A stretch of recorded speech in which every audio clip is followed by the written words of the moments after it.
Now then, Henry, looking ahead to today, Man City have done the job they had to do. We've got Liverpool, Palace and Arsenal Villa playing today. We do also have West Ham, Fulham, but they're not really in the title race.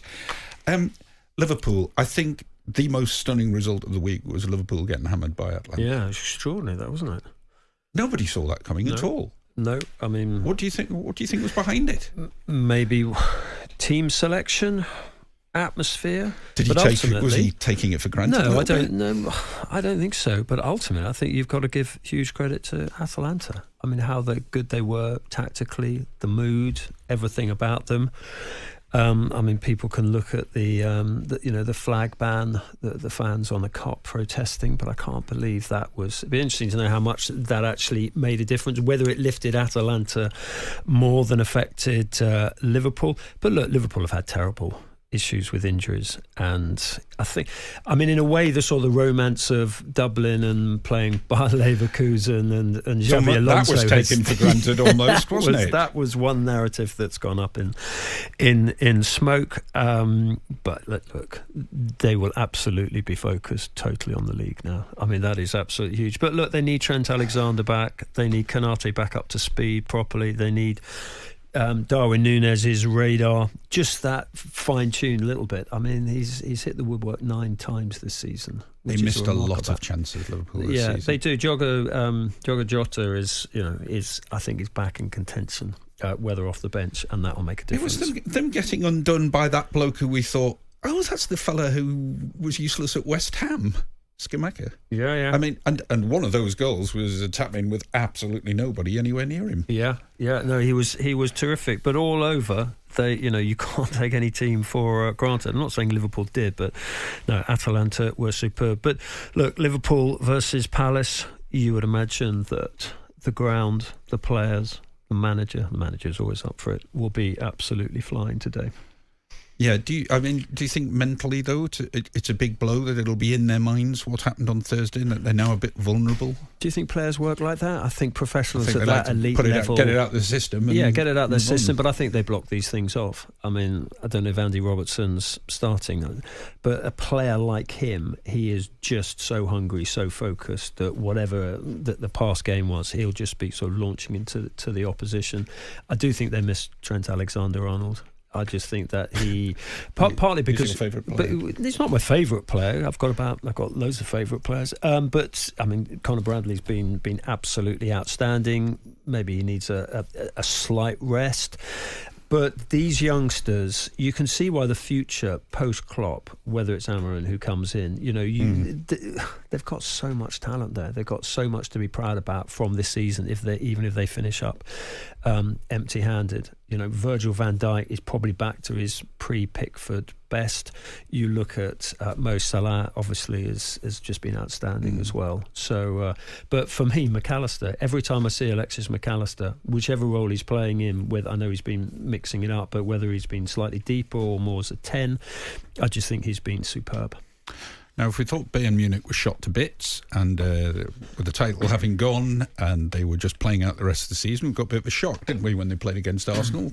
They were very much up for it. Were you shocked? No, not never really. bet against the Germans. I think also they're so, let's put the league out the way. We are a team that can produce good performances. I think people know they are capable of it, and that Kane obviously was up for it too. And they were pretty impressive, I thought. They were. I went over to see Eric Dyer, and he said that after the first game with Lazio in the previous round, when they lost out in Rome, Thomas Müller walked into the dressing room and says, remember, they've got to come to the Allianz, and what an atmosphere that there will be there.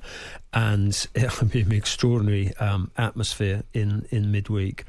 What is it? It's Wednesday. But look, Kane, what sort of form he's in, the quality they've got out wide, Musiala, his performances there. Never bet against the Germans, but you can see Arsenal going there and getting something because of the quality of the players they've got and their determination. You say getting something, they've got to win. They've got to win, absolutely. They've got to win. No, absolutely. Well, that's what I meant. Yeah, but sorry, they're not simply travelling. Hopefully, they've got a real chance. But the Allianz is is special, and Bayern Munich will have their fans back because they weren't there the other night because of the fans were banned because of the pyrotechnics. Aston Villa today, though, which is a pretty stiff test when you think you got to face Bayern Munich in the week as well. Pretty stiff test to staying in the Premier League title race. The issue is going to be in central midfield. Boubacar Kamara is injured. Douglas Luiz, who's been outstanding this season for them, he's suspended. He's won more tackles, made more ball recoveries than any other Villa player. He's outstanding in big games, Man City, Spurs, so they will absolutely miss him. It'd be interesting to see how Unai Emery juggles it, whether it be John McGinn and Tielemans in central midfield. Watkins, obviously up front, Watkins against Saliba. I mean, so many Villa players are having good seasons. So, look, it won't be a straightforward game for Arsenal. But, look, they've won, 31 points from 33. They've got responsibility takers all over the pitch. Saliba, Ben White's been outstanding for them. Rice, Odegaard, Kai Havertz. So you would expect Arsenal to shade that, particularly with no Douglas Luiz for Villa. Now, I know you're one for flip-flopping about, and 1 minute you favour one team, one the next. Now, where do you stand on the title race? I've not changed all season. You haven't flip-flopped? I haven't actually flip-flopped. No, I flip-flop on the beach. Manchester City by a point. Have you worked it all out right to the end? No, because you can't, because there will be twists and turns to come, and obviously Man City are moving on three fronts, if my maths is right. So no, there will be twists and turns. What are the twists and turns you see coming up? I can just see Manchester City going on one of their runs. When I see Erling Haaland being written off, I worry for other teams because he's such a competitor, and he will deliver. Oh, you mean the criticism? Just the criticism, calling him a League One striker or whatever it was. Yeah, I mean, I think there are individual issues. You could. I mean, the pundits, obviously ex-players, they can make sort of absolutely pertinent, specific points about him. But you cannot write him off. I mean, he's still Footballer of the Year. He's still top of the Premier League goal scoring charts. He's and people say he's not having the best of seasons. You look at, they've got Foden. I think they miss Kyle Walker. I think when Kyle Walker comes back, it's not simply that pace from right back, and that if people do push up and he covers in the middle, you would expect Kyle Walker to live with a one-on-one. Although we said that about Mickey van der Ven at the start of the weekend. But Kyle Walker, his personality, you've talked to Kyle on many occasions. You know how sort of committed and hungry he is, particularly at this stage when he feels he's almost sort of getting some of the international as well as national respect. He's England's starting right back now. Would we have said that sort of 3-4 years ago? So I think they miss him. You want John Stones up to speed, but look, they've got the muscle memory. They've been down this road before. They've got a brilliant manager, and for me, it is City by a point.